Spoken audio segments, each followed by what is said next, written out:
Herzlich willkommen beim Webinar der Marketing-BÖRSE. Hier frischen Sie Ihr Marketingwissen auf. Gleich hören Sie Fachexperten live. Good morning, ladies and gentlemen, and welcome to our webinar series in preparation of the DialogSummit, the European Conference on Data-Driven Marketing, which is going to take place in 2 weeks on 3rd of May in Frankfurt in Germany. And I very much welcome Dela Quist. He's one of the speakers of the conference, and today we have him here in our webinar. Dela Quist is a well-known name in the international email marketing industry. He pioneered email marketing as a marketing channel already back in the 19th, long time ago. He uses data analysis to challenge many of the myths and preconceptions of the industry. And with his controversial views, he makes us email marketers think about what we are doing, and that's a good thing that he's doing that. Hello, Dela. Hello, good morning. If you just hear a sound in the background, our fire alarm is just being tested. I think it's over. So good morning to everybody. Okay, good morning. Nice to have you here. And I'll just start right away with the first questions within the half an hour we have. Dela, what do you think are the main topics right now in email marketing? This year is going to be probably one of the most significant years for the channel. And the reason is we're beginning to get a consensus in the marketplace around a definition of email marketing that's perhaps different from what we've been doing historically. Historically, email marketing is about the message, the actual physical message that goes out. So the issues that people are concerned about are around deliverability, around rendering, whether the email looks good in Gmail or it looks good in Outlook. I think the issues have been around things like open rates and click rates, which are all about the campaign and campaign-based metrics. And the problem with that approach is that you cannot deliver a one-to-one experience, a truly personalized experience, if your analytics are based around the campaign. The way I describe it, it's kind of like looking at the telescope from through the wrong direction. So everything seems a very long way away rather than bringing it closer. And without it, we have two big issues that everyone talks about in marketing. So on the right-hand side, we have big data. And then on the left-hand side, we have the right message to the right person at the right time in the right format for the device that they're looking at and the location they're in. And from a technical perspective, email has already fixed that problem. We're able to take a message based on data and deliver it to anyone on any device and have that looking perfect. Okay. And where we're going now is that we are beginning to understand that email marketing is actually the address. It's not the message. It's the person. So what I mean by that is that we now have a UID for the first time that crosses all channels. And that is the email address. And I think that's a very exciting development. It's always been there, but the realization hasn't been there. We've been focusing on the message, not the person who receives the message. And if you look at Google's customer match or technologies like live intent, where what they're doing is you give Google your email addresses and they will find those individuals across every channel for you. So you are targeting not just the search impression, which could be a robot, but you're saying, I want to know when Dela Quist is actually searching for this, and then I can deliver a personalized message to that person. Okay. And when you take that and the analytics that we're kind of doing at the moment, we're able to provide people with a view of the customer across all their digital channels, and that's very exciting.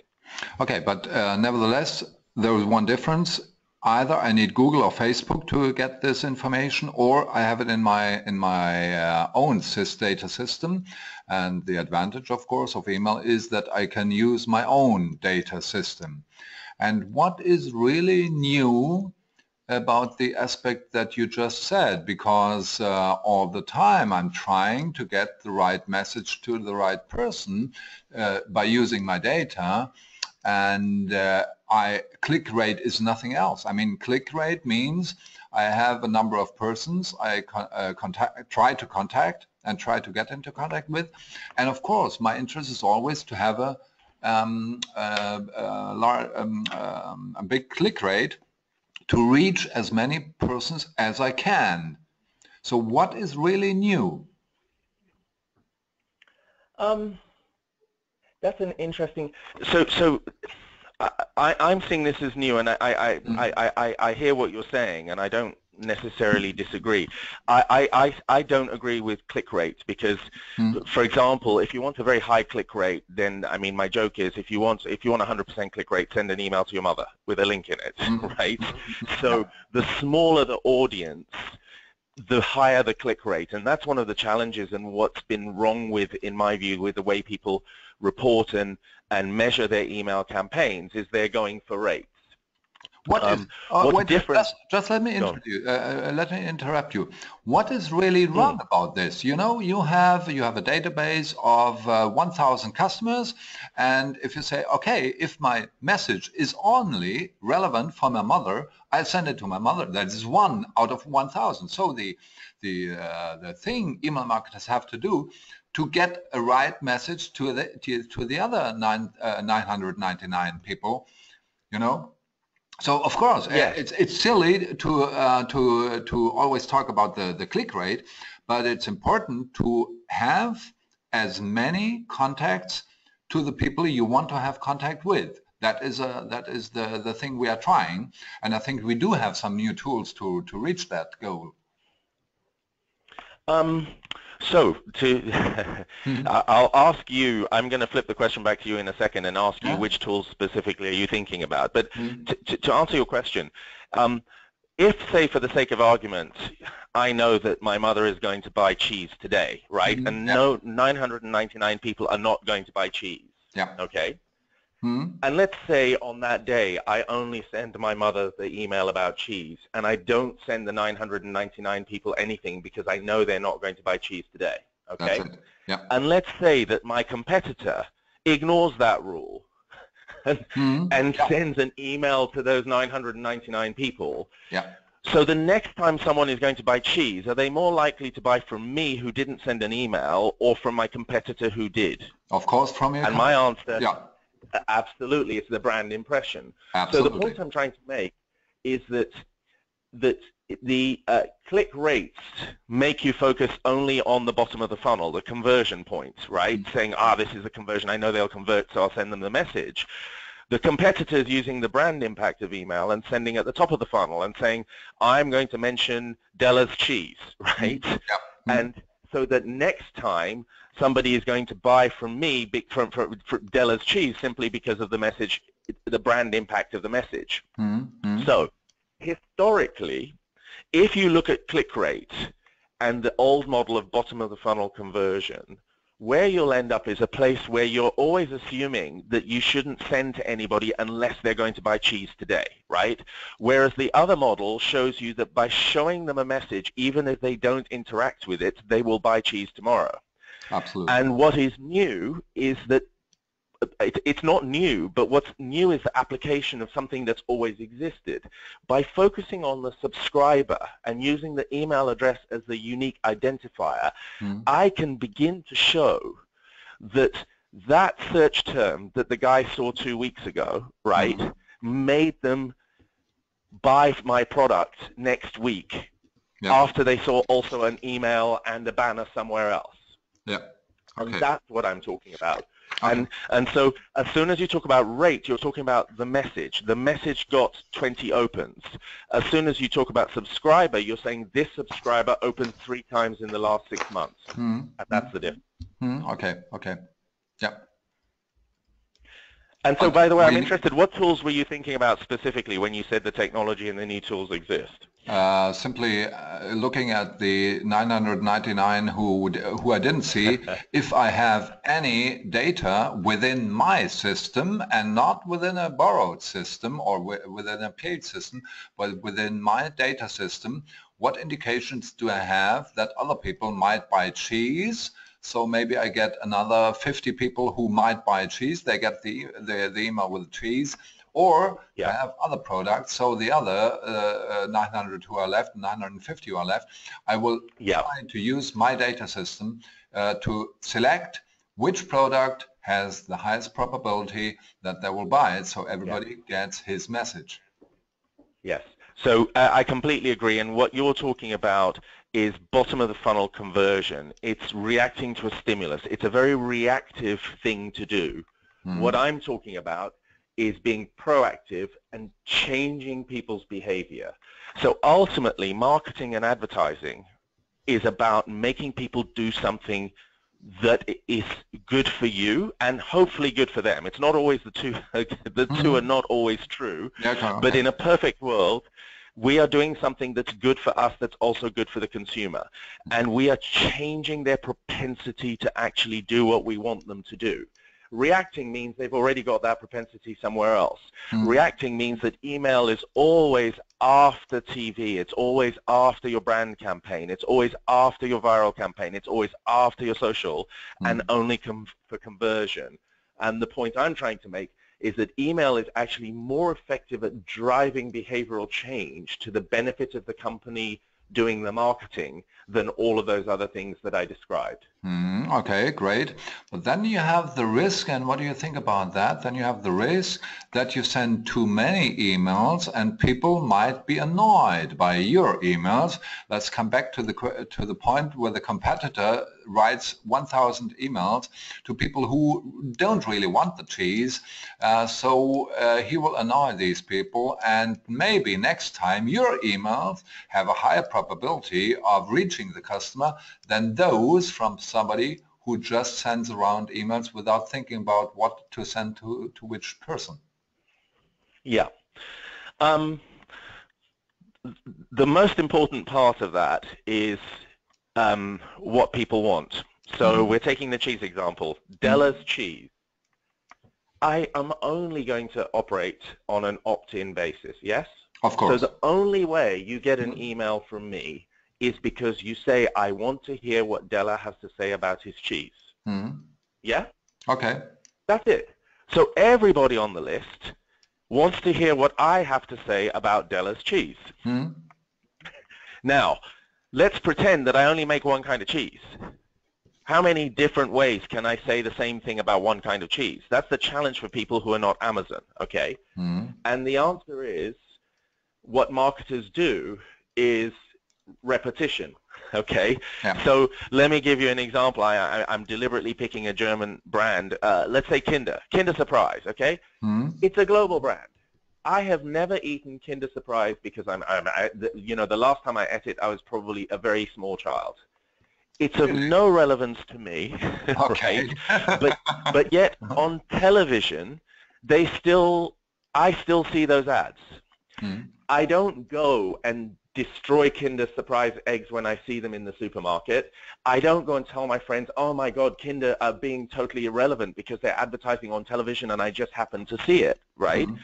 So the point about it is what Dela has to say about cheese is interesting and relevant so long as I think it is. It's my message. It's my opportunity to tell you.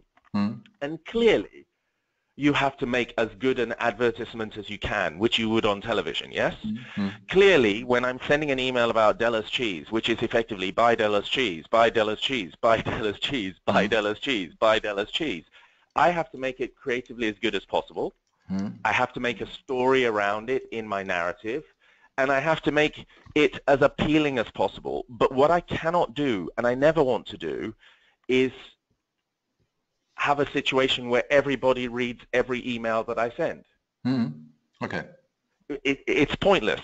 The subject line on its own does the job. So one of the things we understand about email is the subject line will tell everyone who it's from, whether they open the message or not. And I can tell you right now that the average human being opens 1 in 5 or 1 in 6 emails that you send them, no matter how many you send them. Okay. So if you send them 1 a month, they'll open 2 a year, right? Okay. If you send them 1 a week, they will open 10 a year. And if you send 1 a day, they're probably going to send 30, 40, 50 a year. That's how many they'll open. And Now, that does not mean everybody should send an email every day. No, that's not what I'm saying at all. But what I am saying is that if you're sending one a month, you will get twice as much engagement from your entire database if you send 2 a month. Absolutely. And diminishing returns do set in, but they are very, very close to 1 a day. So at the moment, the average consumer is happy with up to 1 a day. Now, if you say to them, oh, are you getting too many emails? They'll say yes. But if you say, are you getting too many emails from Dela's cheese? They may say no. Okay. And that's what I want to try and achieve. I don't care how they behave with everybody else's email. I just want them to be happy with mine. Okay. Let's suppose I'm from Ferrero and I'm the marketing director, and somehow I got your opt-in on a party to send you a Kinder Surprise email. So I will start with the first, with your curiosity. I mean, it's not about sweets. It's really about the curiosity to open these things, you know, what is inside. And I'll try to catch you. And I do this once a month or once a week. Should I really switch to once a day to convince you? I mean, you're out of the list after a week, or after 2 weeks, you're out of that list. I tried all the things to make you open a Kinder Surprise, but you don't want to, and so you're out of the list. Well, so for a start, the key is, did I opt in? Right. Okay. Let's suppose you opted in. Okay, I got you. There was an event, and you said, okay, I'll give them my email address. I can win something, whatever. And you're basically interested in Kinder Surprise. Yes.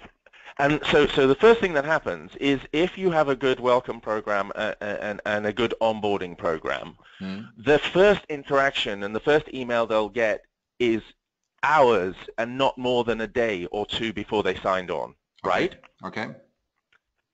Now, therefore, that's the first engagement, and that engagement gets a very high open rate, very high open rate. The first email gets a high open rate. Absolutely. To be honest, it almost doesn't matter what you send, but the key is that you send something quickly, which is an affirmation, confirmation of what their program is going to be like. Okay?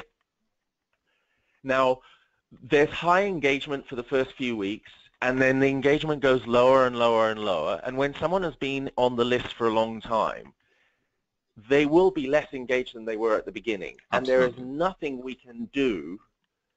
And by the way, that's only if you call engagement opens and clicks, right? If you call engagement not unsubscribing, then they will stay engaged almost indefinitely. It's very hard to provoke someone to hit the spam button or remove you. But when they do, I like that. Because they have a free choice, and I allow them to exercise the right to come onto my list and leave my list at their choice. At their choice. Now, if we were to make this same argument about TV, right? TV does not allow you to unsubscribe. They just don't. Yeah, okay. So whether you want to hear it or not, you hear that message all the time and no one gets upset. So the point about it is, I actually like people to unsubscribe because they're telling me they're no longer engaged with my program. And frequency within reason, okay, 2 or 3 a week is very rarely the reason why someone will disengage, but frequency is always a reason why they will open an email. So if, for example, you send 1 email a week, and then every 3 or 4 months you do a special where you send 3 in 1 day, you get very, very high open rates and engagement at that time because you're doing something different. Absolutely, yeah. But still, the frequency and more will make them open. Yeah, but the frequency is the main reason for unsubscribes. It's also the main reason for opens and clicks. Okay. Okay. And the difference is, unsubscribes is 1.3 of 1%, yes? Okay. Open rate is 15%. So, and my view is, if your unsubscribe rate is higher than your acquisition rate, you're making a big mistake. So it's one of my favorite sayings is that you know, most email marketers spend more time trying to stop one unsubscribe than they do trying to find a new subscriber, and that's foolish. Okay. So what you should be doing is, if your acquisition rate is 3, 4, 5 times your unsubscription rate, then you're in a great place, because what you're doing is you're cleaning your list of everybody who's not relevant, and you're focusing your list of people who are not only relevant but are happy to receive emails at the frequency you send. Okay, but nevertheless, let's come back to Ferrero. I thought it's a nice, I heard you talking about Kinder Surprise, and I think it's a good thing to have you in my list.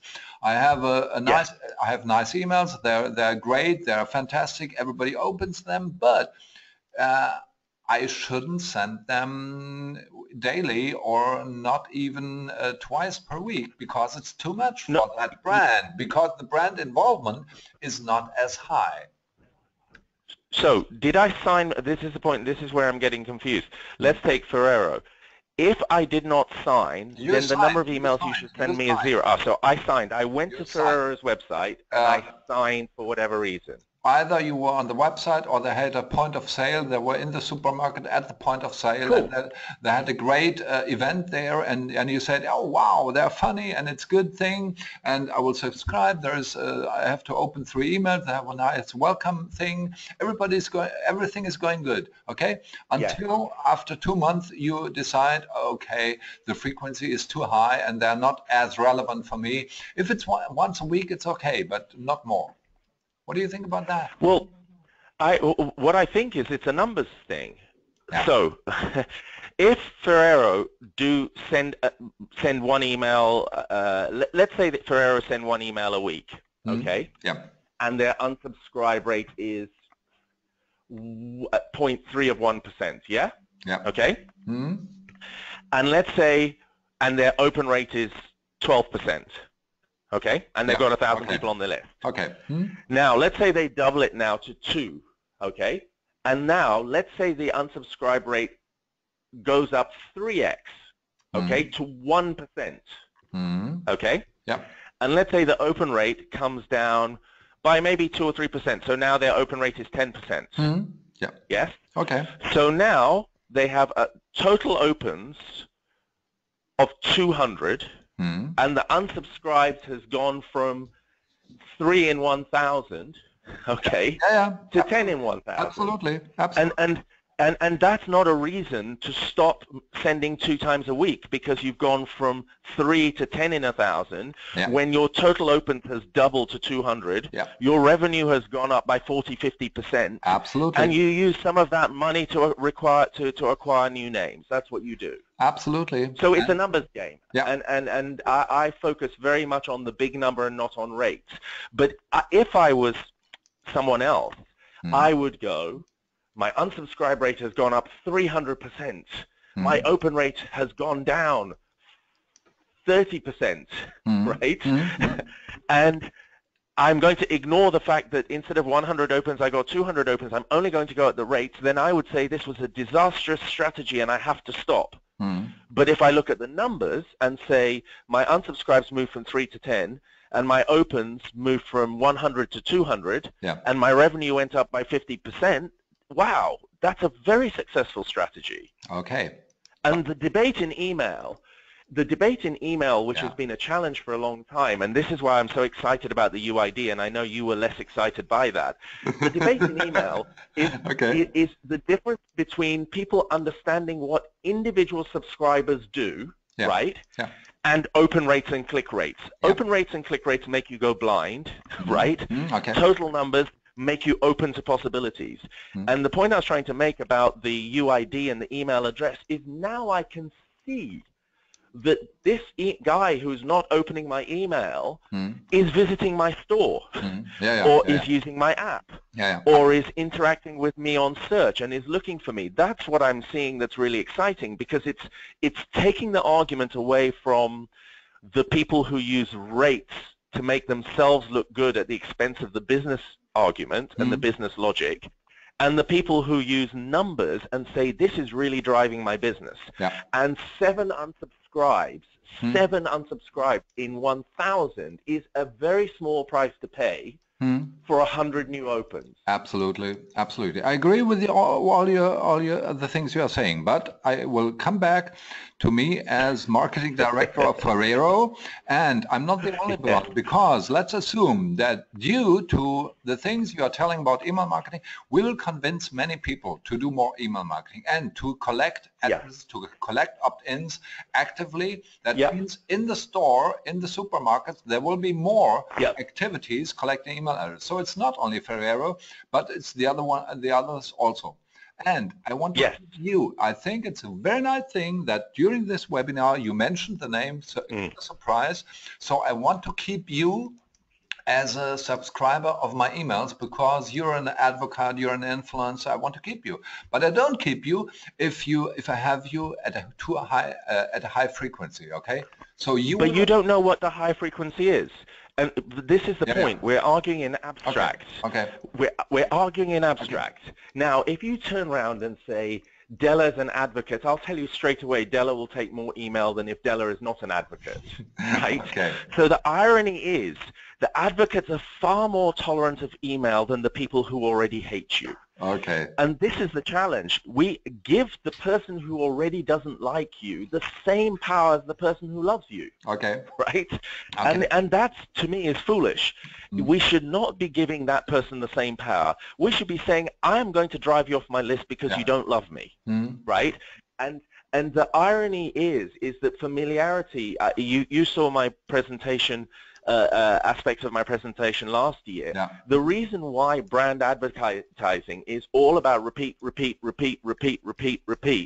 so that you remember the brand. And the more you remember the brand, the more likely you are to buy. And the more likely you are to buy, the more likely you are to enjoy the product. And the more you enjoy the product, the more likely you are to become an advocate.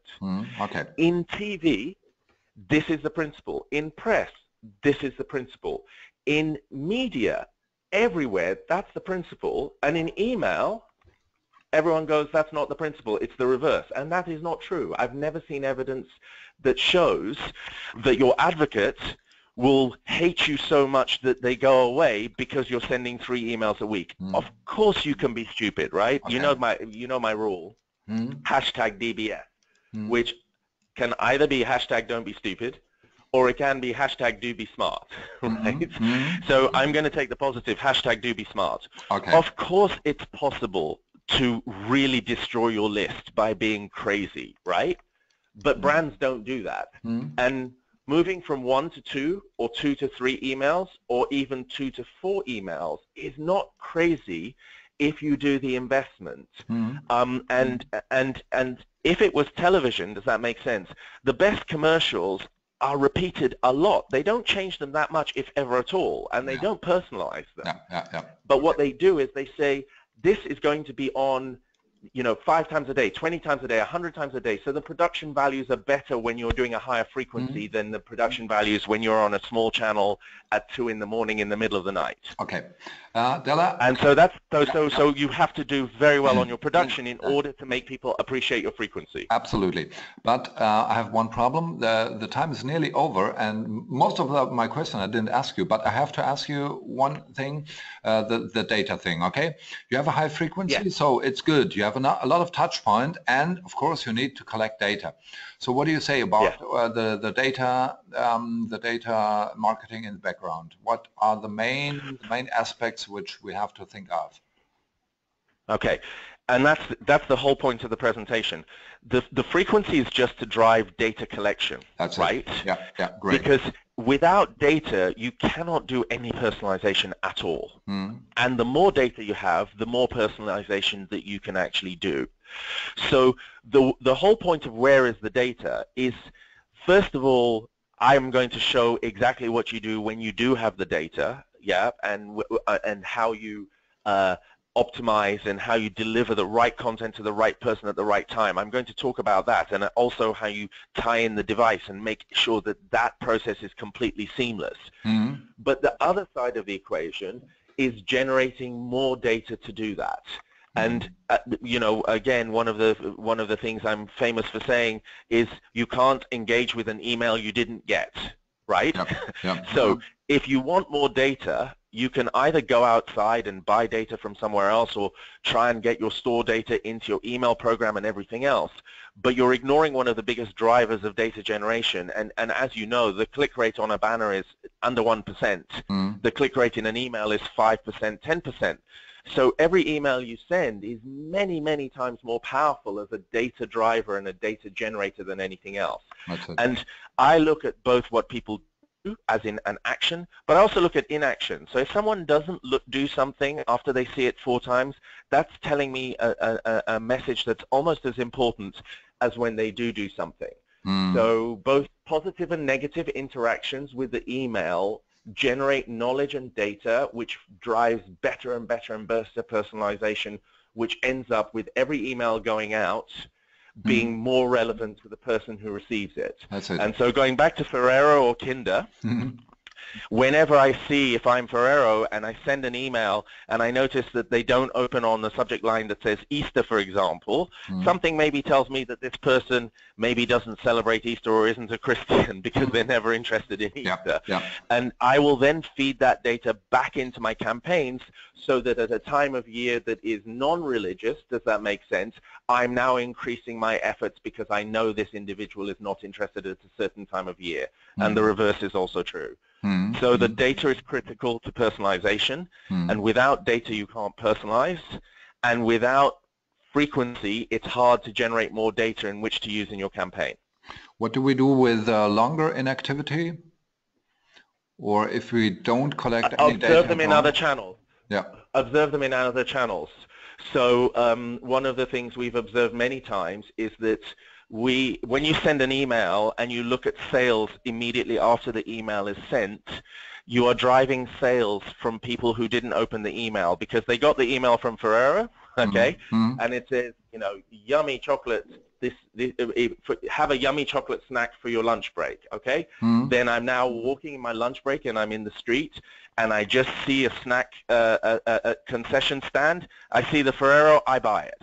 Okay. So it's that nudge that's really powerful, and that's the brand message. And so what Ferrero should do is see how their email campaigns interact with sales in store and see how they interact with other channels, and then you begin to see that actually engagement can happen just from receiving an email in the inbox. It can drive engagement in another channel, just in the same way as your TV advert drives engagement in other channels, because most of the times you can't buy straight from the television.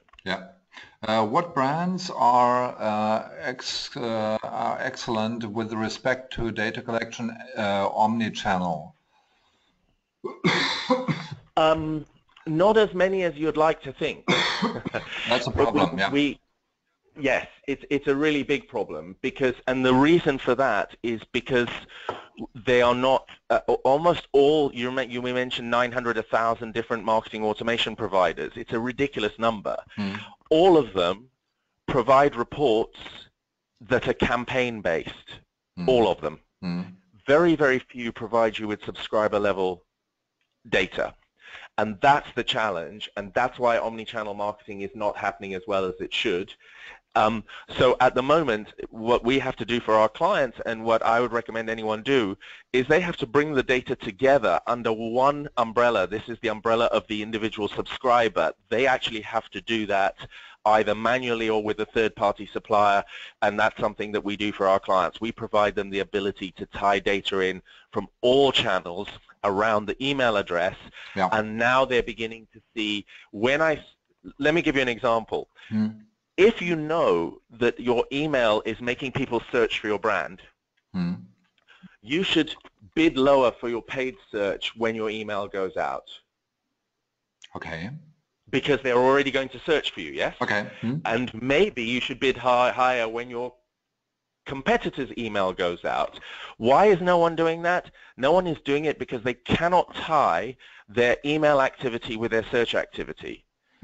And until you are able to do that, then you cannot claim to be omni-channel. Omni-channel is about allocating resource, scarce resource amongst your different options, yes? And at the moment, that's what people are not doing, and that's what I think using email as a UID will deliver. So I think we're closer to omni-channel than ever before. I'm not sure there are very many people doing it well, and those that do own everything. Amazon is a great example, right? Okay, or Apple. okay.